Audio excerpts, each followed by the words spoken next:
Hi, Andrew here from mynexttablet.com. Today with an unboxing of the brand new Lenovo Tab M9. Alright, let's start the unboxing of the Lenovo Tab M9 that's available just now in Europe and should be available elsewhere pretty soon. Prices start at 160 euros and about that in US dollars as well. So let's start this unboxing. Inside the box first, and that is quite nice, we've got a screen protector. So you can immediately protect the screen of your tablet. You don't have to buy it extra. And you also don't have to buy extra a case because that's also included, a clear case with a built-in kickstand. That's quite nice because usually you've got to spend a little bit extra to get those. Then we're getting the tablet itself. It looks very similar to the Lenovo Tab M8, but of course it's a little bit bigger. Then we've got a standard charger here and also a USB Type A to Type C cable. That's how you charge the tablet. Then we're getting an eject tool, which you can use to put in a SIM card if you got the LTE version, which I don't, but you can also use it to insert a micro SD card.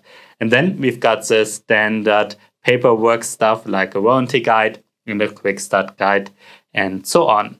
Since I shot the first part of this video about a working day has passed already, and now I can tell you a little bit more about the Lenovo Tab M9 because I played a game already, ran a benchmark, I watched a bit of Netflix and YouTube, that's quite nice working, and I surfed the web and so on. So let's take a closer look at the Lenovo Tab M9, and we're starting with the design of the tablet. We've got symmetrical black screen bezels around the screen.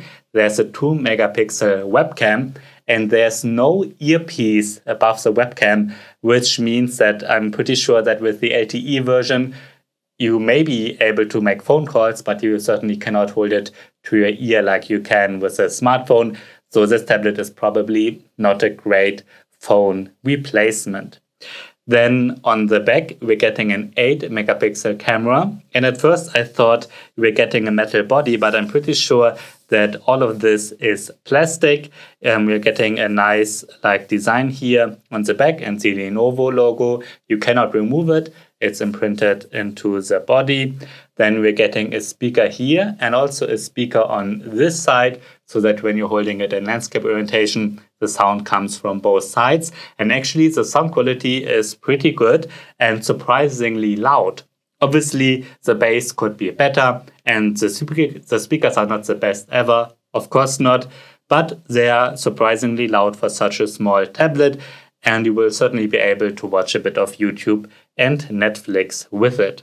Then on this side, we're getting a micro SD card slot over here, and if you get the LTE version, I'm sure that's where you also put the SIM card. And on the bottom, we've got a USB Type-C 2.0 port, a standard headphone jack as well, and then there's a microphone. This tablet is 7.9 millimeters thin, so not the thinnest ever, but certainly not the thickest, and it weighs 344 grams, making it quite a bit lighter than most 10-inch tablets, if not all 10-inch tablets.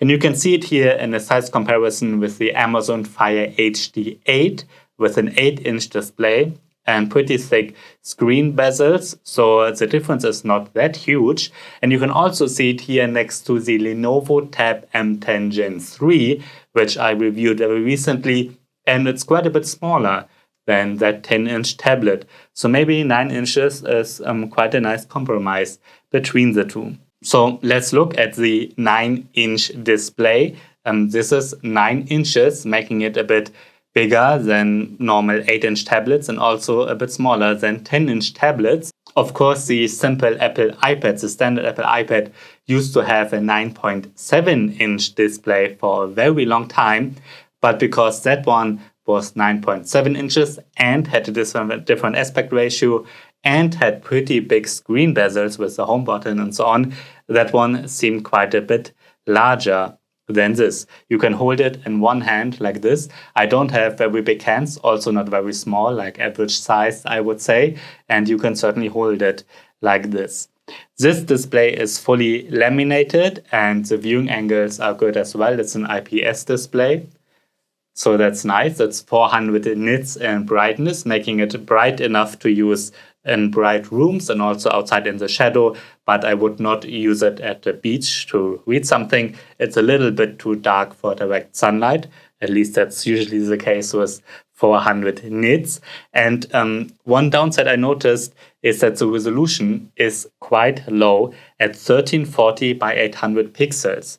That means it's roughly an HD resolution on 9 inches, which is okay.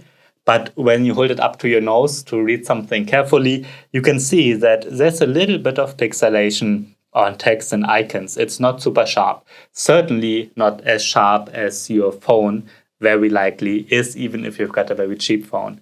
So that's a bit of a downside. Sadly, that's also a downside of their competitors like the Nokia T10 and realme Pad Mini with 8-inch displays. They have the same resolution. So sadly, with Android tablets on 8 inches, we get a low resolution screen these days. There's no way around it at the moment. Now, if you want, you can watch Netflix with HD resolution on this tablet because it has a wideband level of L1. That was not the case with all Lenovo tablets in the past, but here it is. Now let's look inside the tablet. The Lenovo Tab M9 has a MediaTek Helio G80 processor. Together with that, we get 3GB or 4GB of RAM and a 32GB up to 128GB internal storage. I've got the cheapest version with 3GB and 128GB. You can also get it with LTE 4G if you want, although that version is not available at the moment of recording this video. You can see in my Geekbench 5 benchmark comparison here that the CPU performance is very similar to the Nokia T10 and realme Pad Mini, which I said are two direct competitors that are also roughly in this price range. However, the graphics performance is quite a bit better. All these benchmark results are very similar to the Lenovo Tab M10 Plus Gen 3, which I also reviewed recently, which is a 10-inch tablet. As you can see in this comparison, there's no really up-to-date high-end 8-inch Android tablet at the moment. If you want a more premium device that's smaller than 10 inches, the Apple iPad mini is the only choice at the moment. And as you can see in this benchmark comparison, it's much more powerful than the Lenovo. I played Apex Legend on the Tab M9 already, and you can set the graphics to normal, which is like the upper mid-range, and the frame rate relatively high. However, when setting the graphics as high as possible, the highest is not possible, but if you set it as high as possible, the frame rate sometimes, and especially during action, can drop quite a bit, sometimes below 20, and I've even seen 7 FPS, just for a very short time, but that's obviously enough to get killed. So if you want to have a really smooth experience, I'd suggest you to drop the graphics settings down a little bit, and that's also well playable and still looks good enough. Multitasking is possible, but very heavy multitasking not, and you will see certainly stutters on the Tab M9, but a little bit of multitasking like using Chrome and YouTube at the same time, that works fine, that's possible. On the Lenovo Tab M9 runs Android 12, and Lenovo has not customized the interface a lot. It's basically standard Google Android, including all the apps from Google and including the Google Entertainment Space and also including the Google Kids Space. If you want, you can deactivate the Google Entertainment Space. There are a couple of apps pre-installed like Netflix, the Tablet Center, and there's also WPS Office. And like I said, pretty much all the Google apps you can think of, but that's it. Besides that, it's pretty much standard Android 12. Now, on the website, it says that the tablet should or is capable of getting Android 13, and it probably will get an update to Android 13 in the future, but that's very likely it because Lenovo is not that good with updates. However, they're saying that it should get security updates for 3 years, which is certainly nice to hear, but I don't think it will get Android 14 or Android 15.